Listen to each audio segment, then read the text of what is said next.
Assalamu alaikum everyone. I hope you all are doing well and I'm back again with another video.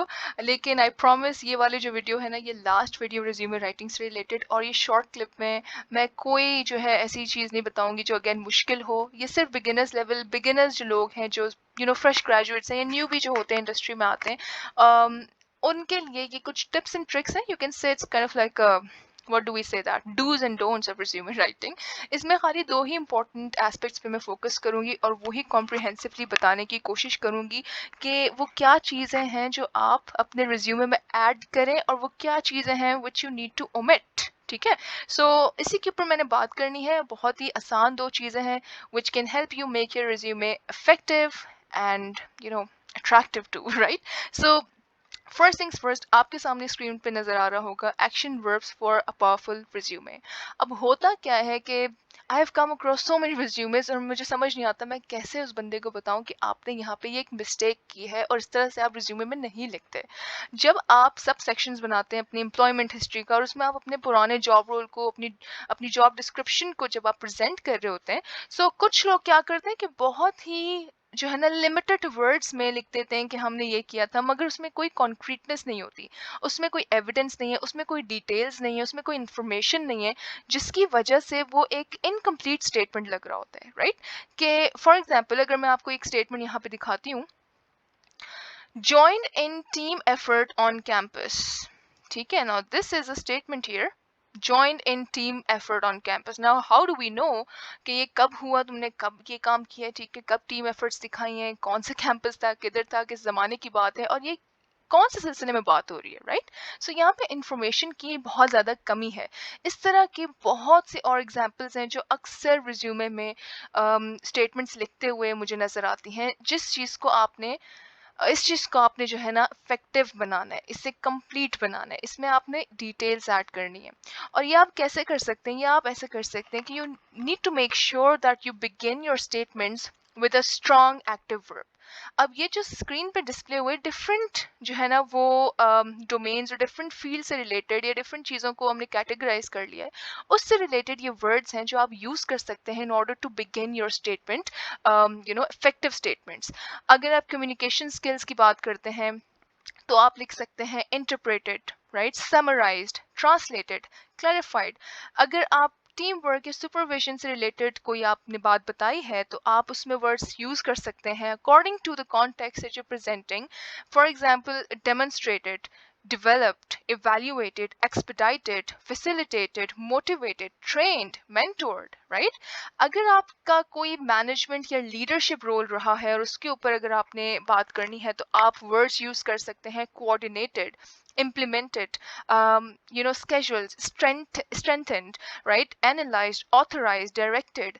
इसी तरह से research skills आपके सामने है, assessed, critiqued, diagnosed, formulated, interpreted, investigated. Then clerical details आपके सामने हैं. फिर क्रिएटिव स्किल्स हैं, for example illustrated, invented, originated, revitalized, shaped, conceptualized. So ये वो words हैं जो आप यूज कर सकते हैं. Now like there's a huge list, ये खाली यहाँ पे नहीं खत्म होते, ऐसे बहुत सारे एक्शन वर्ब्स हैं जो आप यूज कर सकते हैं अपने रिज्यूमे में. सो ये तो सिर्फ एक एग्जाम्पल के तौर पे. अब मैं आपको दिखा भी देती हूँ कि आपने लिखना कैसे. अगर अक्सर मैंने देखा है मेरे सामने ये जो है ना इसी तरह की एग्जाम्पल्स आ रही होती हैं, was successful in sales. Now, how do we know ये कब हुआ? What sales are you talking about, right? When exactly did this happen? कब आपने जनरेट किया, कहाँ, किसके लिए आपने किया? So you need to add relevant details and information ताकि ये चीज़ कंप्लीट लगे. यहाँ पे इसका इम्प्रूव्ड वर्जन भी, I am not saying this is the perfect answer, लेकिन ये एक इम्प्रूव्ड वर्जन है, आप अपने हिसाब से इसे ट्वीक कर सकते हैं. फॉर एग्जाम्पल यहाँ पे गिवन है personally generated orders for sales of $90,000 annually. At least इसने एक फिगर कोट की है, इसने यहाँ पे एक अमाउंट एक एक एविडेंस के तौर पे प्रेजेंट की है बात कि मैंने इतना जनरेट किया है सेल्स.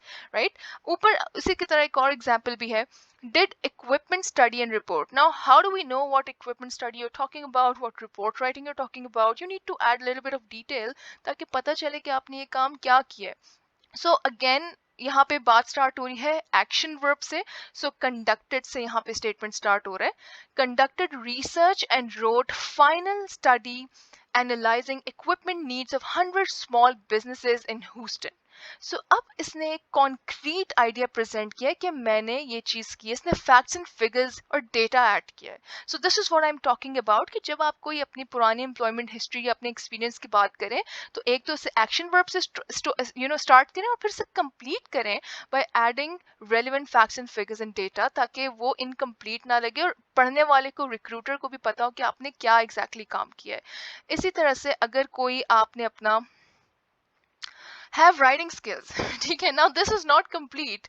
एक राइटिंग के जॉनर में भी इतनी सारी चीजें हैं, तो आपने इसको कंप्लीट बनाना है। Competent in writing, editing and proof reading reports, tables, letters, memos, emails, manuscripts and business forms, right. So इस चीज़ को समझें और जब भी आप कोई स्टेटमेंट लिखें तो उसे कंप्लीट लिखें। आपके सामने जो है ना, ये पूरे पूरे एग्जांपल्स इस बुक में, मैंने प्रीवियस वीडियो में भी इसे मेंशन किया था अपने डिस्क्रिप्शन बॉक्स में, I do it again.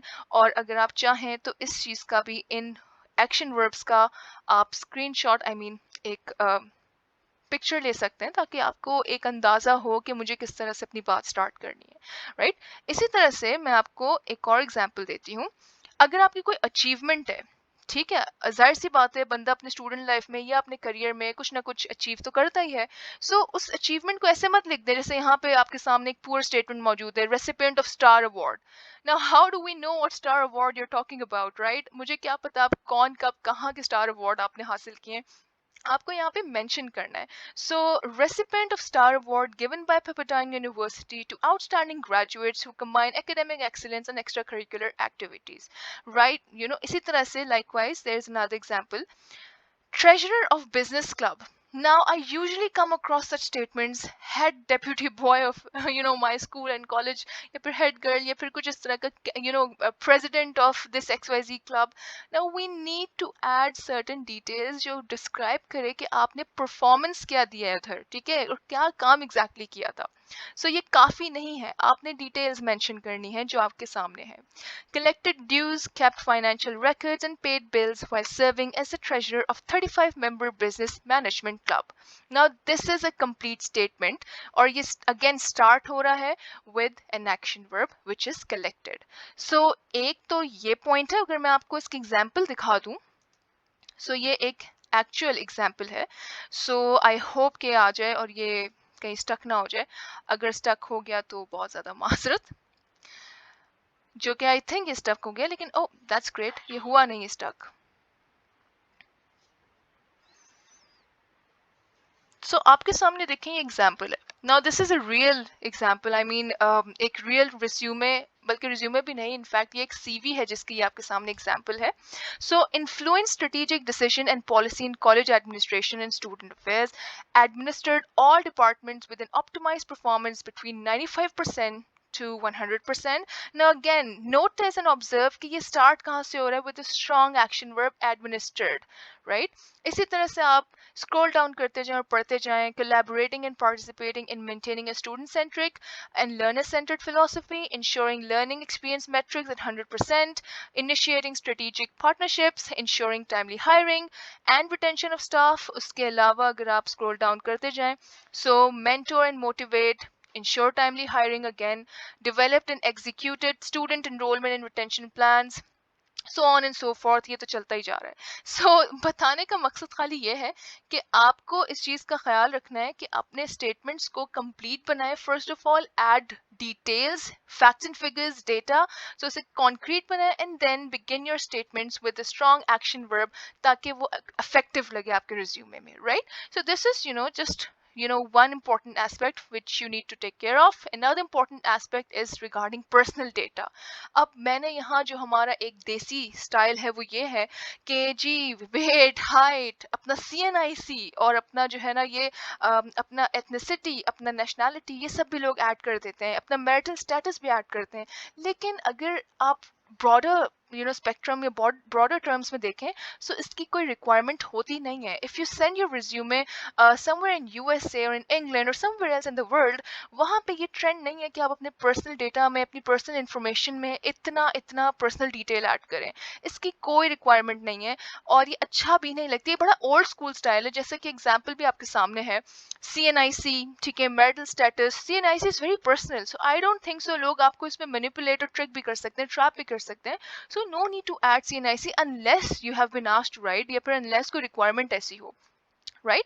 So marital status, religion, nationality, ये चीज़ें मैटर नहीं करता. इसमें कुछ चीज़ें जो वाकई मैटर करती हैं, लाइक लैंग्वेजेस या फिर आपका एड्रेस, रेजिडेंशियल एड्रेस, आपका डेट ऑफ बर्थ. लेकिन ये बाकी सारी चीज़ें जो है ना वो इररेलेवेंट है. इसकी जगह बेहतर होगा कि आप अपने हॉबीज़, अपने इंटरेस्ट, अपने लाइक्स, अपने डिसलाइक्स को बताएं जो आपके आपके जो काम है उससे रेलेवेंट या मैच करता हुआ हो, राइट. सो इस तरह की चीज़ों को ओमिट करें.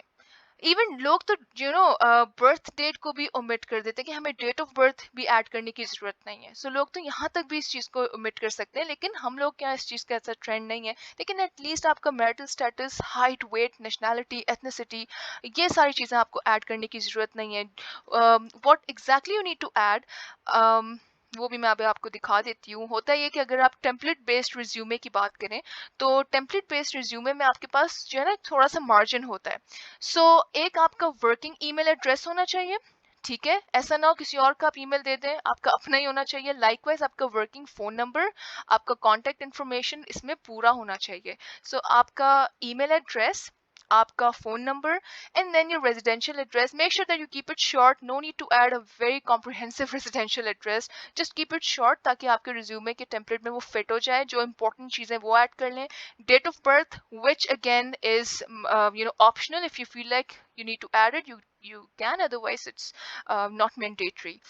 So आपका date of birth, and one thing which is very important is your LinkedIn account. If you don't have a LinkedIn account, if you don't use LinkedIn, then make sure at least you have an account ताकि recruiter को ना पता चले कि आप कौन है. अगर आप बाहर के मुल्क कहीं अपनी किसी भी हिस्से में दुनिया के अगर आप अपनी रिज्यूमे CV भेजते हैं और अगर आप उसमें LinkedIn अकाउंट ऐड करते हैं, सो होता ये है कि वो बंदा वैलिडेट कर सकता है that you are not a ghost profile but rather you are real person. So इसलिए वो आपको हायर भी कर लेते हैं. सो आज तो लोग आजकल इंस्टाग्राम हैंडल्स भी अपने ऐड करते हैं अगर वो पब्लिक पेज हो, पब्लिक अकाउंट हो. सो एटलीस्ट लिंक्डइन तो आप लाजमी ऐड करें क्योंकि वो एक प्रोफेशनल प्लेटफॉर्म है. सो ये कुछ चीज़ें हैं, आपका ईमेल, आपका कॉन्टैक्ट नंबर, आपका residential address, date of birth and LinkedIn account, जो आपने अपने पर्सनल इंफॉर्मेशन में या कॉन्टैक्ट इंफॉर्मेशन में जो आप ऐड करें. So that's it. I hope this was helpful. इतना ज़्यादा तो ये नहीं था, लेकिन एटलीस्ट इतना था कि आप अपने रिज्यूमे को इफेक्टिव और मज़ीद attractive बना सकते हैं इस चीज़ से. So thank you very much, and please don't forget to subscribe and give me a thumbs up ताकि मैं ऐसा वीडियोस और अपलोड करती रहूँ. So thank you very much and Allah Hafiz.